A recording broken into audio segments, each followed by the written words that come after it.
Hey. Hey, Albuquerque. Welcome to That Saturday Show. I'm your host, Tom Dent. That Saturday Show produced by the Albuquerque Center for Peace and Justice. With me is my co-host in training, our resident music geek, Matthew John, and Matt John, and he'll be joining me later when we analyze goofy photos from the net and around town. On a more somber note, 7 to 5 deaths in the city alone over Mother's Day weekend. Mount Taylor's now on fire, and these winds just won't stop. Los Alamos Labs is on the verge of evacuations. Avangrid is raising its ugly criminal head again, trying to supersede the State Public Regulation Committee and the New Mexico Supreme Court to take over PNM with no thoughts of going solar. And the major nuclear power plant at Palo Verde, the largest nuclear plant in the country, is running out of water. Well, climate change isn't real, so just go about your business. We'll have Mariel Nanasi for the third time from New Energy Economy on the show right after Goofy Photos. So who's in the middle of these issues? Too many people have been affected and killed already.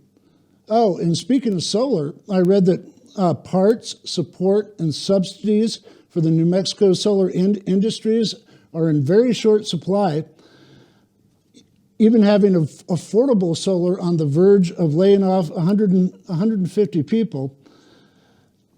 We need help. We need to build back better. Getting hot out there, folks, and things are getting hot for me too. After next week's show, I'm going into the hospital for serious back surgery, so I'm training Matt here to take over at least one episode. And so we may have to put a couple of reruns, or if you want to send us footage, we'll try to put another show after that together. The Peace Center is really moving along. The Peace Cafe and good food distribution are packed every week. And we have hired a great new administrative coordinator, Matthew Pettite, who you'll meet later on in the show and hear his slam. We're repainting the stage and the front of the Peace Hall, working with many new groups and the city, supporting ourselves with some powerful grant writing efforts. We have 3 different teams of interns, including you guys out here helping us with a TV show. But we can't survive on just that. We really need you or your organizations to become members of the center, or at least donate to keep us going. The community-based network we can create can be nothing like this city has seen before. Together, we can pull ourselves up to an equal and just playing field. And this weekend, right after the show, 2 big anti-Roe versus Wade overturn rallies are being held. So if you're watching us at 10 o'clock on Saturday morning, put us on hold and get out to one of these rallies. The Women's March begins 11 o'clock at Tigway Park, and the PSL event, Defeat Roe, is at Morningside Park. So, get out to those rallies, and the Peace Center will be there to meet you, so we'll see you out there. Right now, let's go into Goofy Photos with Matt. What do we have first? Oh, a lot of people seeing this already. This is on Good Morning America, and apparently, we don't exist again in people's minds. Do you need a passport to get there? Do you speak the language? But apparently, we're Arizona, and we're having an extremely intense drought. But anyway, up next is... you might have to look at this a little closer. Somebody found a demon embracing a tree. What do you think, Matt? That looks pretty spooky. It's pretty spooky.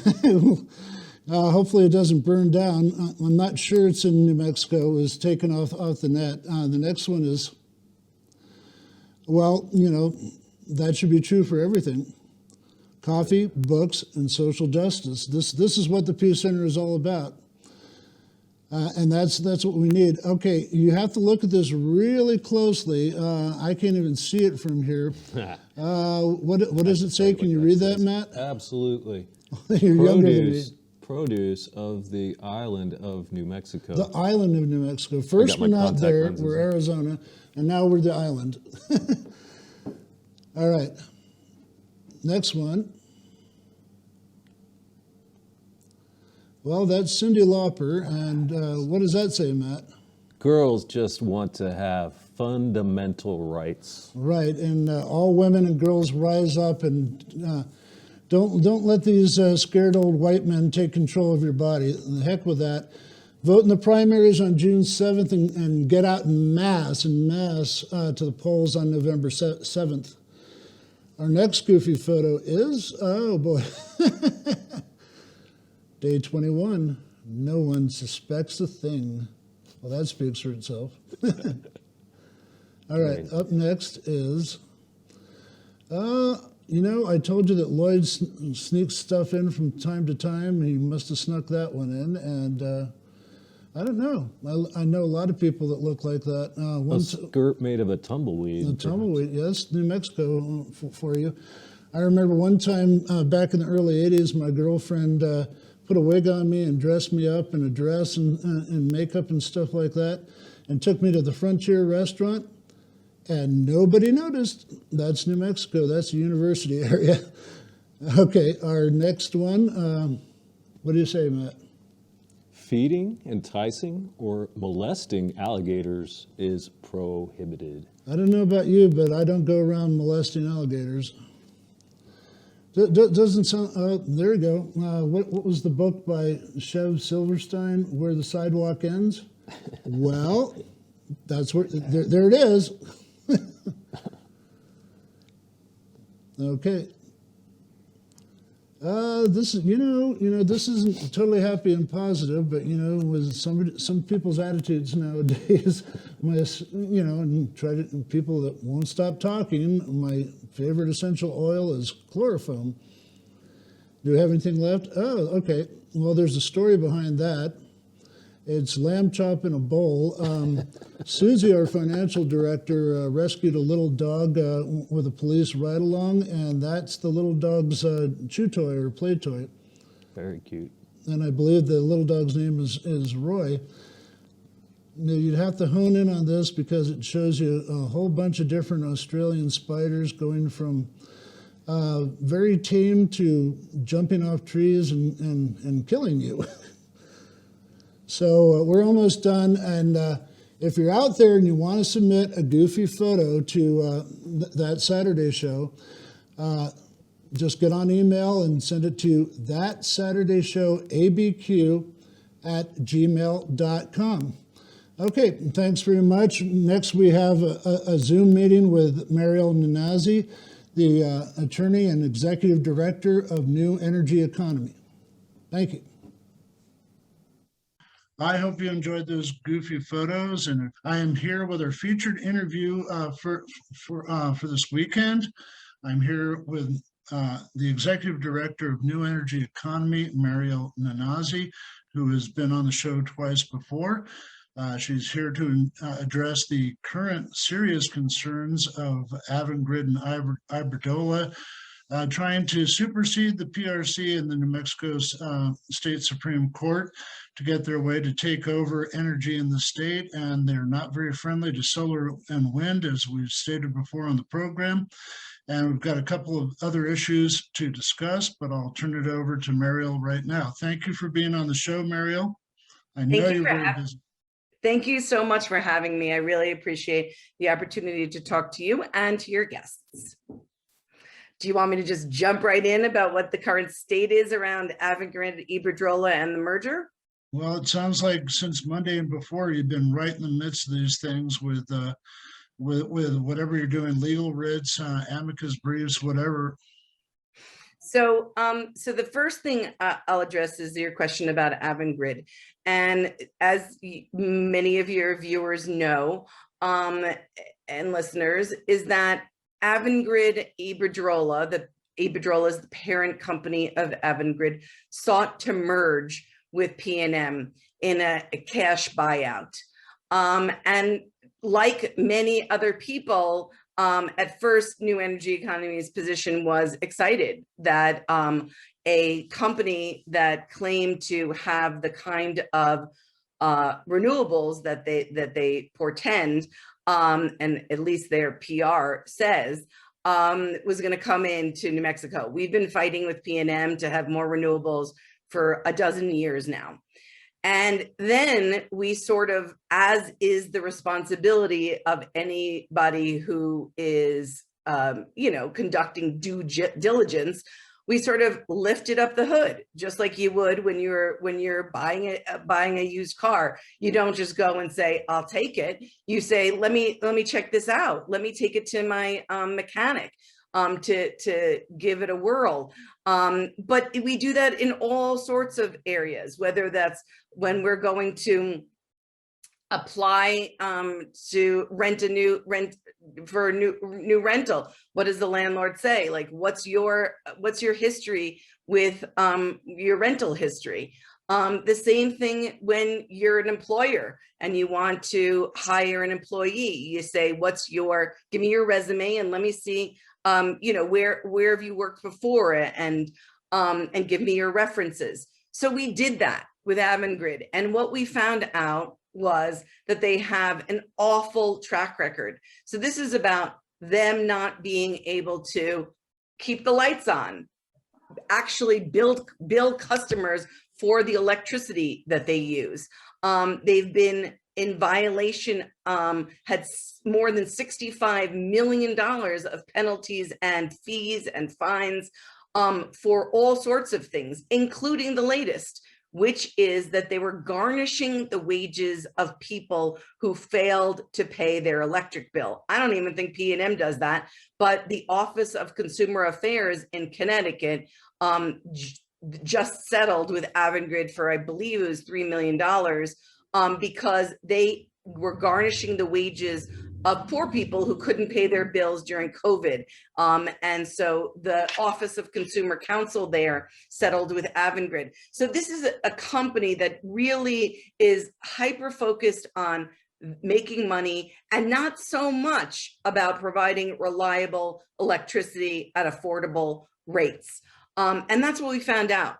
And they lost in front of the commission, in front of the hearing examiner, and then in front of the five-person Public Regulation Commission, which is our regulatory agency that is in charge of regulating the utilities. And they found that the merger was not consistent with the public interest.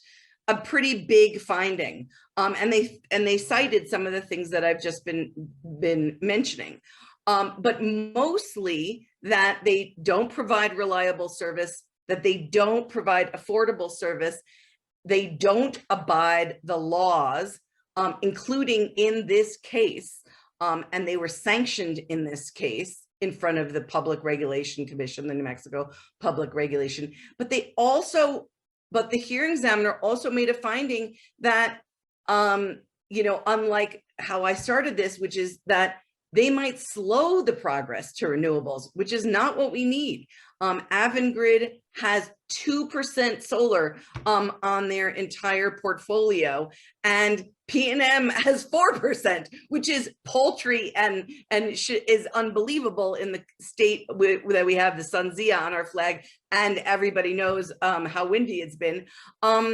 So we should be investing in renewables like crazy, but PNM is even more advanced than Avangrid.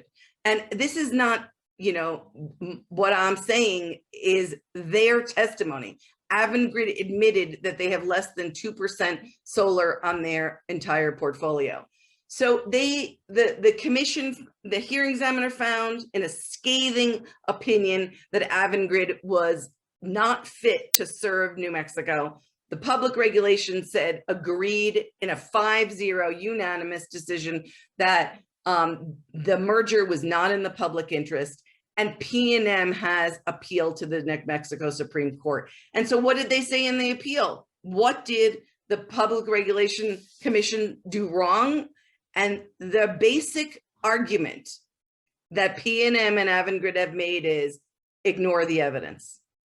They said, why did the Public Regulation Commission look at our past, and their reliance on those documents commissioned by the regulatory agency in Connecticut, in Maine, in New York, was what they called hearsay. And they said they shouldn't have relied on those documents. Well, first of all, just so you know, the law, the agencies are allowed to entertain hearsay. Second of all, these are documents that were relied on by the regulatory agencies in those other states. And third of all, and most, just like when I started, when you're trying to determine the path that you should take and going forward, like, you know, a landlord deciding on a new renter, like an employer deciding on a new employee, like whether you're going to buy a car, what do? You look at the history of the people before you and what has it been. And when the PRC looked at the history of Avangrid, it was abysmal. That is a word that the governor of Maine used to describe the reliability and the performance of Avangrid in her state, abysmal. And so when they looked at that information, they said it was abysmal. And so basically what Avangrid and P&M's position in the Supreme Court is, don't look at our track record, just look at the money that we're going to give you. So that's their brief. We have to file a response brief by June 13th, which we will, as will the Public Regulation Commission. And there's something else that you raised in your intro, which I need you all to understand. And the word on the street, including on Wall Street, is that P&M and Avangrid are using the court or the legal system and the legal process as a game, and that their intent is to file the appeal as they have us answer, but then withdraw their appeal once the governor appoints a new Public Regulation Commission, because they believe that newly appointed Public Regulation Commission, which is set to start in January of 2023, will be more friendly to them and essentially rubber stamp their merger. There's lots of issues with that, including the fact that the Supreme Court might not like that, and might not like that they're being used by the companies. But there's also should be outrage from the public. And what we need is a fair and honest and Public Regulation Commission, not a rubber stamp body. That's number one, because there's so many issues that are up, and you know, we're facing them right now with these climate fires. Like have the companies that have actually caused this climate crisis, P&M and Avangrids, not just them, I don't mean to say that, but those energy companies that have gotten us into this crisis, are they the companies that we should rely on, that we should double down on to take us into the future? Or is there another way? And I think there is another way. And I think that other way is being looked at across the country, in Connecticut, in Colorado, in California, in New Hampshire.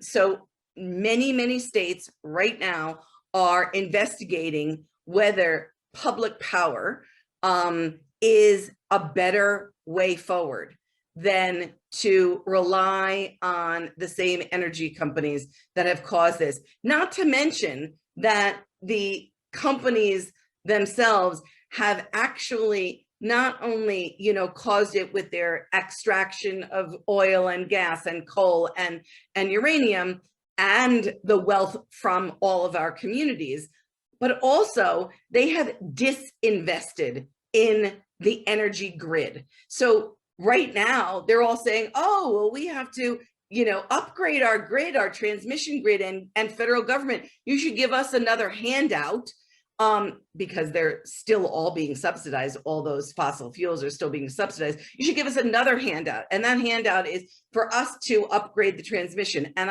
my position is they've already failed us. So shouldn't we invest in the people and have that publicly owned?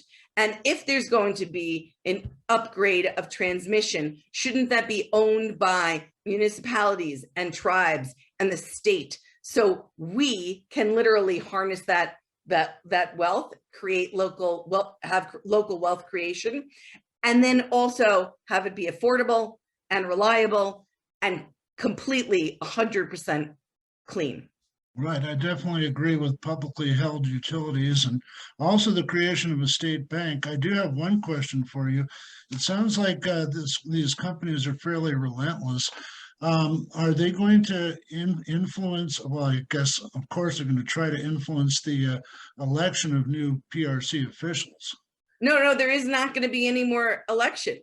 Unless, really? Yeah, what, and this is another crazy thing. This The thing about governor them being appointed, yeah.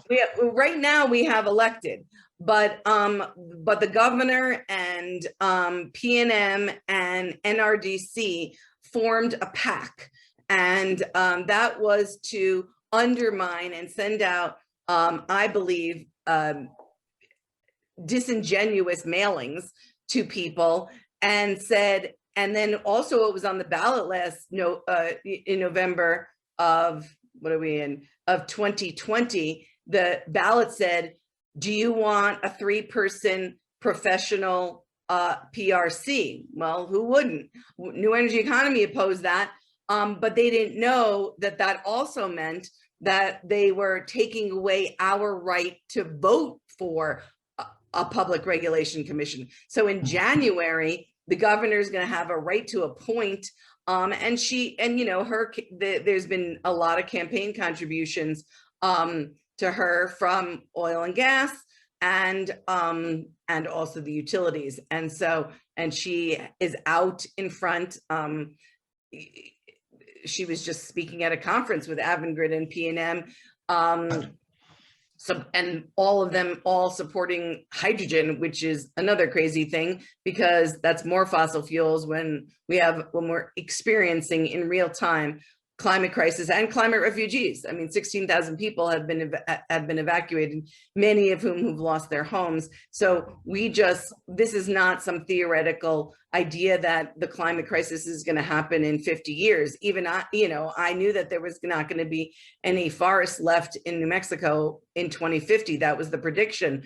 But in the last any forest in New Mexico left in a week or so. Exactly. And that's what we all didn't even know, including me, and it's been a shocker. And when you see the forests that are burnt literally to the ground, and charred, and it's still continuing, and they don't have a way that they're going to contain this. This is Mother Nature, and we have these are the companies in particular that have destabilize our climate system. And what can I tell you? Nature bats last. Really? So what you probably said this before, what exactly is the status? Do you think that your legal expertise, your amicus, whatever you're doing with the state Supreme Court, is this really going to stop them in their tracks? Well, the law is on our side, I believe. I think that their brief is frankly pathetic, because they're basically saying, don't look at us, just love the money. That's really what their brief says. It's like, it's a big ignore the evidence. But I don't know how the Supreme Court is going to handle it. You never know. You can't predict the future. But I think that they will be uncomfortable just giving PNM and Avangrid a green light to merge, and saying, yeah, you should, we determined that this was in fact in the public interest. They're not going to say that. I don't think they might, it's very likely that either they'll just uphold the PRC's decision, which is what they should do. And I'm hoping that they'll do. And I think the facts are on our side and the law is on our side, not just New Energy Economy, but the Public Regulation Commission as well. And also, but if not, if they send it back to the commission, it really depends on what the opinion is. But there's this other way, which is this extra legal way, which is basically shunning or nullifying the power of the court. And these companies are basically their mantra, and their God is the God of profit, and they're saying we're going to do what we have to do, and we don't care if there's a legal system in our way. We're just going to bulldoze our way through, which is what they have done in Maine, which is literally they have bulldozed the forest there to try and get their transmission line through, and basically used this is literally a quote from the CEO of Avangrid, that they were going to use PNM as a beachhead, which is a military term, that they land here and attack and then take all our resources, and they said consolidate them for their profit. So that's what they were doing in Maine, and literally bulldozing a pristine forest to do so. And that's what their plans are here. And so it's important that we stop them. And it's important that, there are shows like yours who are in the public interest exposing this. If PNM and Avangrid make a move to withdraw their appeal, I think that we're going to need the public to stand up and say, wait a second, you are abusing the legal system for your own good, and we don't approve of that. And also, I think the thing is to put pressure on the governor and say that we want clean energy, and we want it to be in the hands of the people, and not in the hands of a Spanish owned foreign company. Right, that's the question I was going to ask you as we wind down. What can the public do? We were talking about another subject. Let me shift really quickly. PNM is still connected to the Palo Verde nuclear plant, is that right? And they're having serious problems with not getting enough water to cool their rods, right? Yeah. So if I could give a plug, if people want to keep up to date on this information, please go to newenergyeconomy.org and sign up for our e-blast. And, we try to keep our website up to date as much as we can. On the Palo Verde, it's the nuclear generating station. It's the largest nuclear generating station in the United States. It's the most expensive power, period. Do you remember back when I was a kid? I'm sure you remember this too, Tom, when you were a kid, and again, those energy companies said, oh, nuclear is going to be too cheap to meter.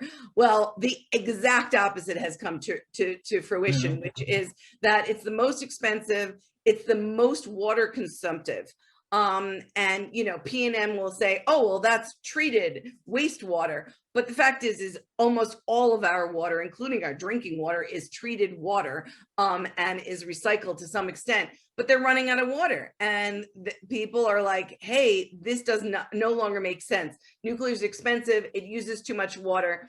And so the question is what's going to happen with that? I will tell you that in France, I believe 2 or 3 years ago, during that massive heat wave in Europe,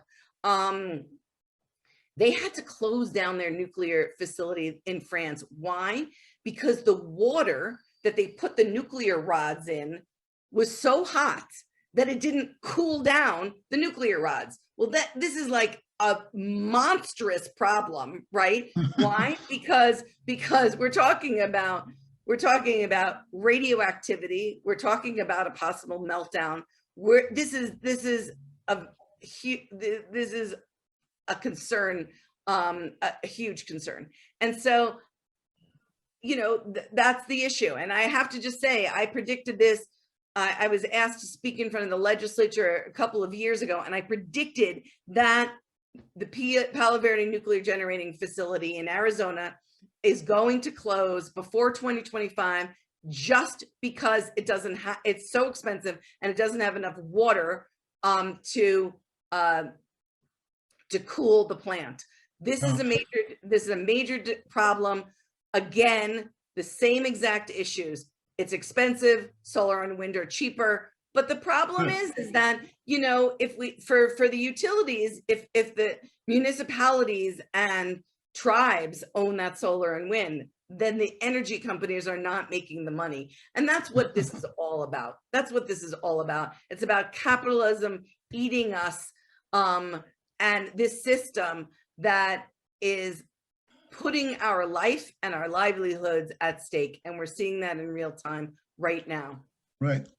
Climate before capitalism. And I don't want to bum our viewers out, but don't forget Fukushima and what could happen to Chernobyl with that war going on over there. We're going to have to wind down. I really thank you very much, Mariel, for being with us. Hopefully we'll see you again. Hopefully we won't be talking about the same subject again. The Albuquerque Center for Peace and Justice has been serving the communities of Albuquerque for nearly 40 years. Peace and justice are the motivators for the work we do, in concert with dozens of other organizations and committees here and around the country. But we can't do it without your help. We need you. Get in touch at www.abqpeaceandjustice.org or call us at 505-268-9557.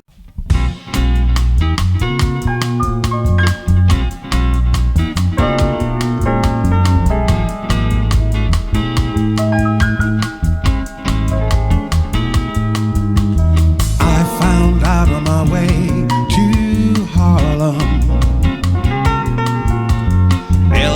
He don't live around here.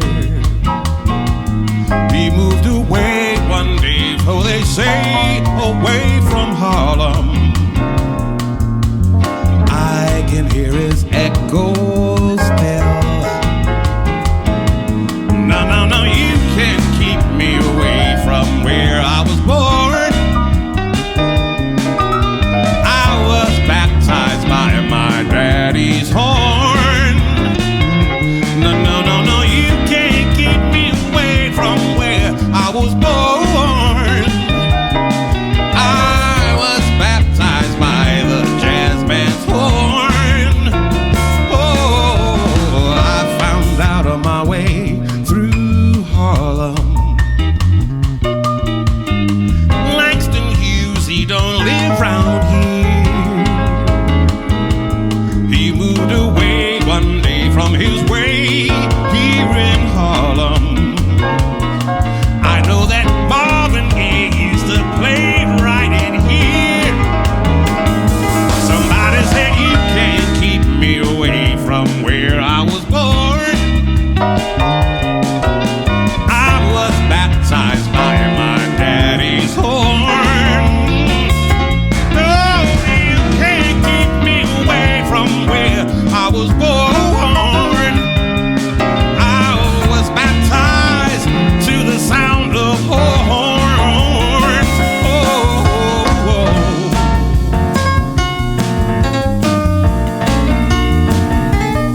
way to Harlem.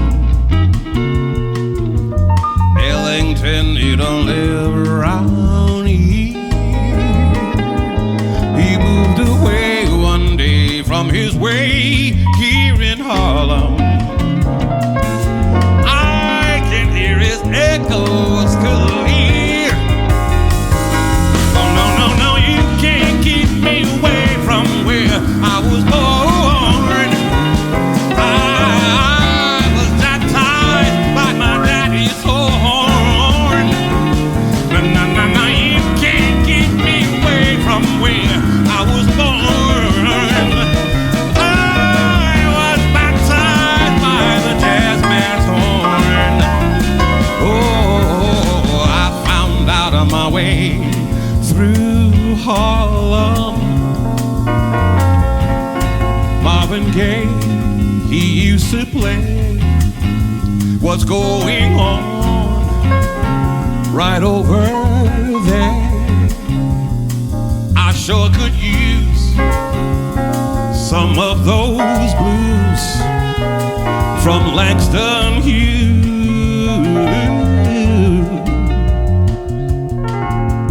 Hey, there goes that A train. Hey, there goes that A train through Harlem. Hey, there goes that A train. Hey, there goes that A train.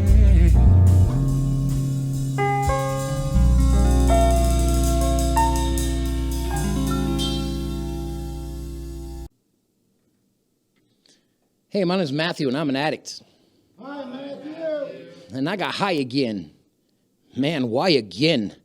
I was surrounded by the fakest friends, already walked this road to end, around the holes and through the bend. I had a chance right from the start. I know this path too well by heart. Ain't science, math, or even art, it's history, and I know my part. When every action has the same reaction, but attraction keeps me relapsing. There ain't no glory in my war stories, told poorly, what crowd ignoring. They're boring and not concerning. The burning of human essence, your soul and its lack of presence. The toll for these lifelong lessons is high, but so are the blessings.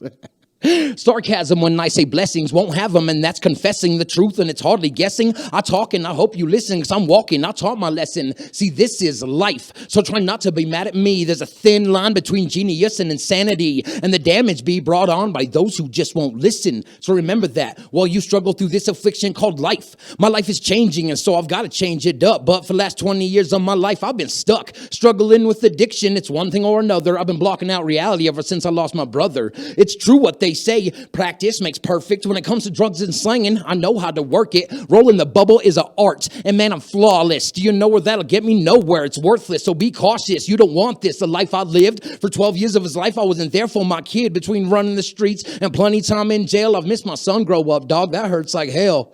Sometimes I'll sit and think about my ultimate sin. I've created many addicts. I'm a good salesman. With plenty of time for evil, there's little time for good. With no time in the meeting, all my time's in the hood. This is life, so try not to be mad at me. There's a thin line between genius and insanity, and the damage be brought on by those who just won't listen. So remember that while you struggle through this affliction called life. So now my life is changed. I've got to rearrange. I still feel the pain, but nothing stays the same. This life ain't no game. Can you define insane? It's doing the same thing, expecting different results. Not using your brain, just acting on impulse. That's what we do. It's me and you, addicts through and through. And if you're getting mad right now, it's probably because it's true. I look back at my history. It's hard to understand. I've been chasing my sobriety like a ghost chasing Pac-Man. But if I work my program into drugs, I'm a traitor. Put the work in now and the rewards come later. How come it has to be 12 steps? Can't I just take the elevator?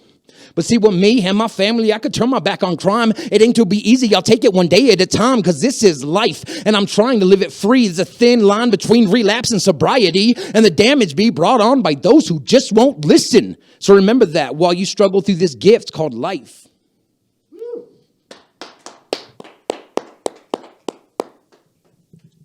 Wow.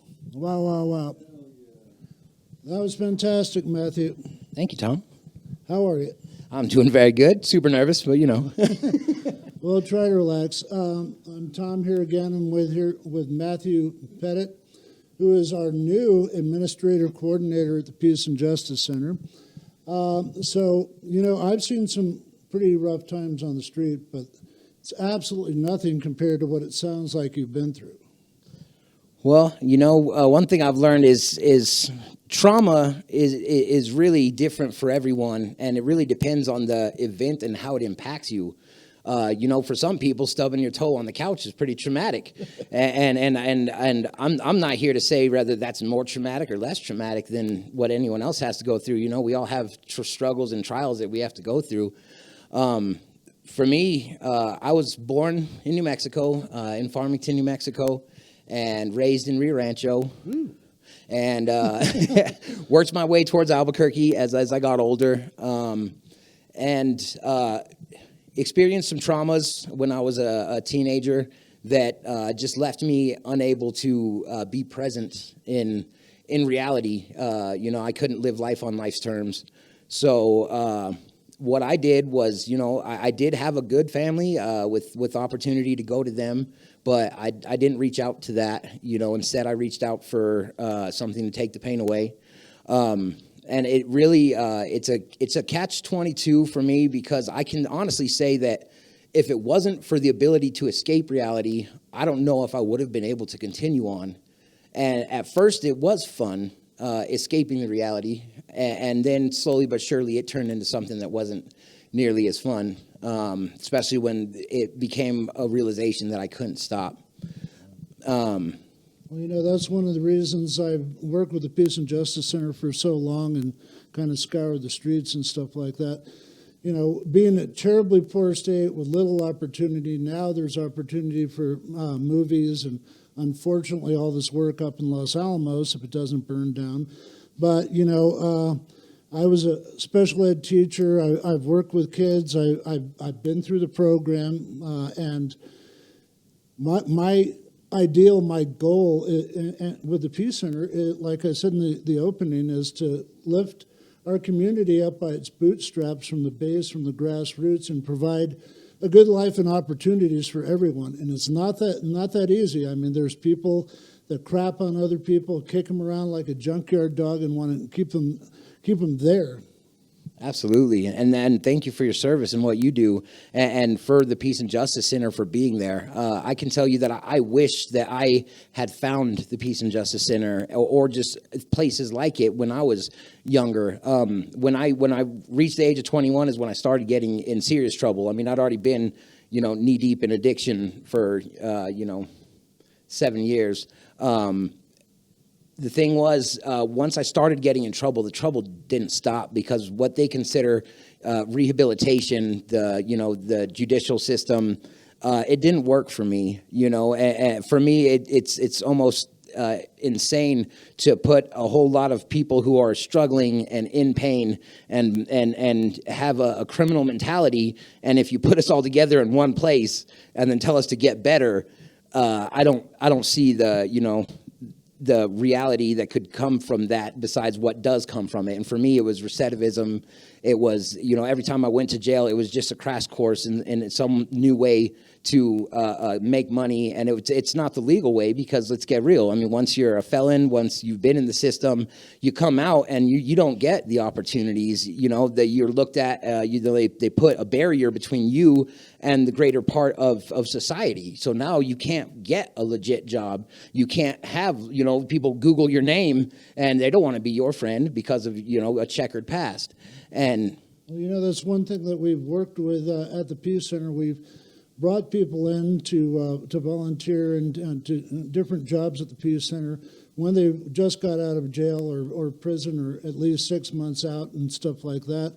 And I helped support a business with a guy who was a convicted felon for selling mushrooms at a Grateful Dead concert. I helped him build up his business and put my bookstore there. So I know, and since you've been at the Peace Center for a week or so, you've done an incredible job. Matt does all the jobs that nobody else wants to do. Plus, he's coordinating our volunteers and our Pajola groups, and making up flyers and helping us with our new business partnership campaign. So thanks for all you do so far, Matt. Keep it up. You're amazing. He's also painting the stage. Well, thank you. You have to slow down though, because I'm not going to fit out the door. The head will be too big. But for me, it's not that I was a bad person. I just didn't understand a way to get back on track.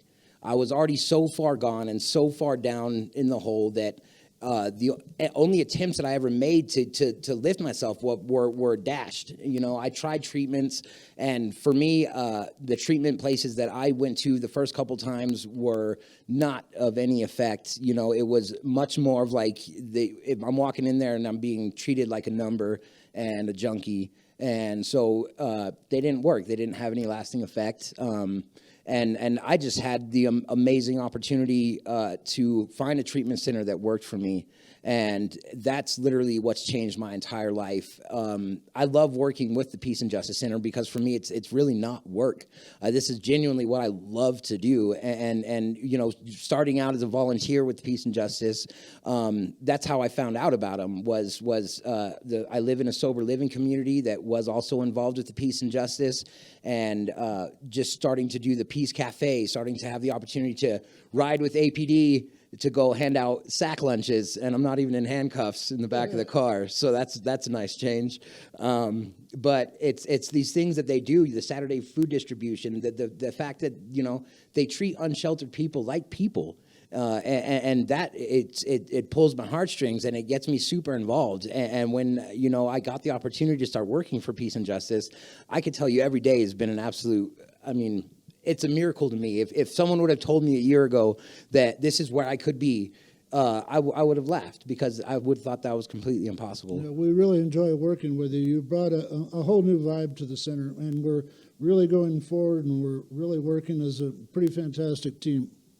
Well, thank you. Like I said, I appreciate what you do for the center, what Susie does for the center, and on what the volunteers and the interns do for the center. And like you had mentioned, we have other organizations that are involved, and I would love, moving forward with my job is to reach out to as many organizations as possible, because I feel like what we're doing has so much value. And one thing I learned even in, my past life is that networking is key. We need as many people to fight this fight as we can get. Yeah, we're not going to do it staying in our silos. We've got to unite, and we've got to move forward all together. Absolutely. I 100% agree. And another thing I just want to interject, I've tried to kick alcohol about twice before with different programs, and it wasn't until my leg disease almost killed me, and that was from stress and alcohol. The doctor said, one more drink and no more liver. So I've been sober for 12 years, so it's a tough struggle out there, and I know a lot of people out there are struggling. So, seek help, seek love. We love you. You can do it. Absolutely. Just so you know, if you're out there struggling with addiction, it can be beaten, and recovery is possible. And you just reach out to us, reach out to the center, reach out because there are genuinely people who do care. Well, we really love having you with us. That was a fantastic slam. And what is your slam name? Well, so I have a stage name, which is Perverse. All the E's are threes if you want to look me up on YouTube. So it's P3RV3RS3. And I have other songs and things like that. Some of them were before I got into recovery, so they're not as uplifting and hopeful as the one you heard. But I'm going to continue doing it. It's a passion of mine. I've been into poetry since I can remember. And when I heard my first rap song, good rap song, I realized that rap is poetry to a beat, and so I kind of fell in love with it. What song was that? To tell you the truth, it was Ghetto Vet by Ice Cube. Oh, there you go. Straight out of Compton. All right. So you're an artist too, and what else do you do? Do you do anything else for fun instead of working all damn? That's fun for me. That's I'm involved in a whole lot of recovery communities, NA, CAA, Recovery Dharma, just everywhere that I can be a part of reaching people and making a difference. And we're about to close up, but you have told me before that there was a program in Rio Rancho that really helped you. Absolutely. May I shout out to it? It's New Mexico Wellness, and that program absolutely saved my life, gave me an entire new one, and the owners are amazing people, and I would highly recommend it. Reach out to them if you can. Yeah, so guys, there is hope. There is help available. So, welcome to the Peace Center. And, Susie, you and I, the other people there, the interns, the volunteers are really starting to click now and move forward. I'm really excited about the future of the Peace Center. As am I, and I'm so grateful to be a part of it. All right, so stop by the Peace Center, get involved, 202 Harvard Southeast. Right now, we're going to go to a YouTube video by our former executive director, Jim Harvey. He's going to be talking about racism for an LGBITQ perspective. Thanks very much. Thanks for having me, Tom. Thank you.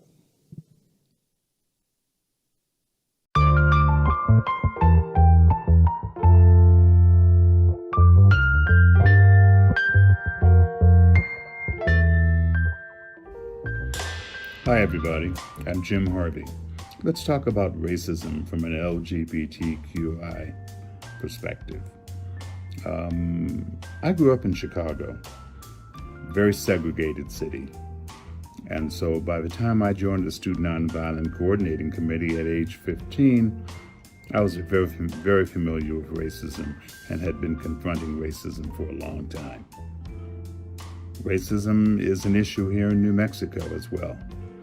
It's alive and well, and institutional and systemic racism is probably even a bigger challenge here. Yes, there are people here who want to be blatantly racist, and we know who they are.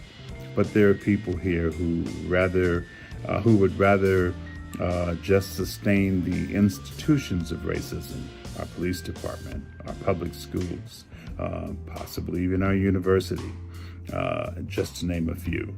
So there are challenges in New Mexico when it comes to racism as well, but it's alive and well, and don't be fooled.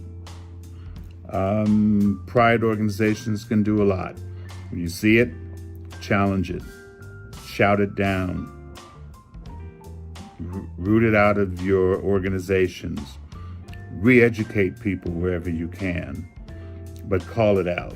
It needs to be confronted, and the only way it's going to end is if we confront it and move it out.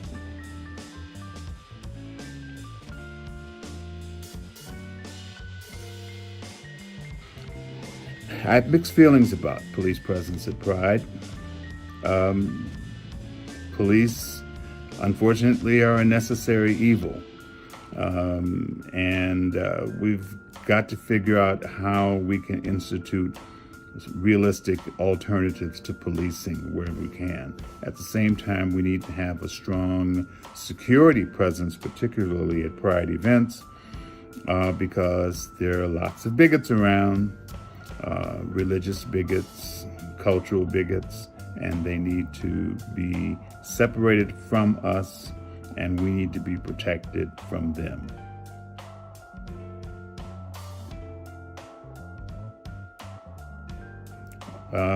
What does LGBTQI pride mean to me?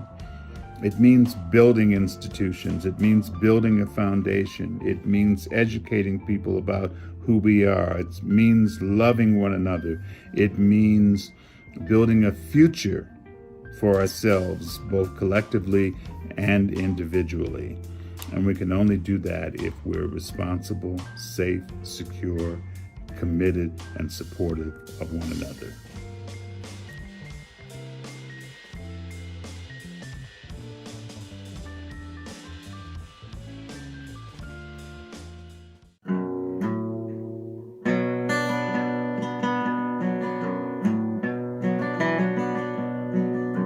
I stood in the line and I left my name. Took about 6 hours or so. The man just grinned like it was all a game. Said they'd let me know. Put in my time till the Pocono line shut down 2 years ago. I was staying at the Mission till I met Marie. Now I can't stay there no more. Fell across Town City looking for a man to move some old cars around. Maybe me and Marie can find a burned out van and do a little settling down. Oh, but I'm just dreaming, ain't got no ride. The junkyard's a pretty good ways. Job's about a half week old, besides, gone now anyways. Unemployment says I got no more checks, and they showed me to the hall. Brother died in Georgia some time ago, got no one left to call. Summer wasn't bad below the bridge, little short on food, that's all. Now I gotta get Marie some kind of coat, we're headed down into fall. He used to play the mouth harp pretty good, used to hustle up a little dough. I got drunk and I woke up rolled a couple of months ago. Well, they got my harp and they got my dollar, them low-life so-and-sos. Harps cost money and I ain't got it, it's my own fault I suppose. Hopeless town but the Chesapeake's running 2 freights every day. If it was me I'd be headed south, but Marie can't catch no train. She got some pain and she thinks it's a baby, says we gotta wait and see. In my heart I know it's a little boy, hope he don't end up like me. Well, the man still grinning, says he lost my file, have to stand in line again. I want to kill him, but I just say no, had enough of that line, my friend. Heading back to the bridge, it's getting kinda cold, feeling too down low to lie. Guess I gotta tell Marie the truth, hope she don't break down and cry.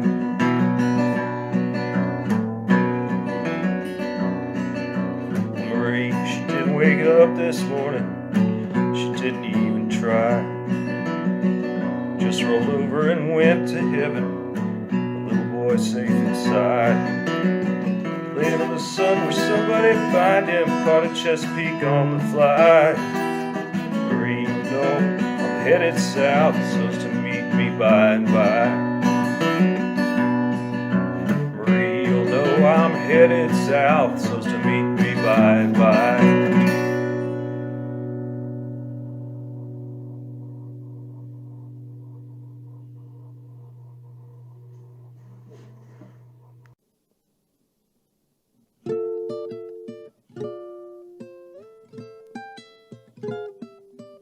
Until the next time, it's time to say goodbye. When you out here in the streets, keep it real, 505. We love everybody, we just want to let you know. Thanks for tuning in to that Saturday show.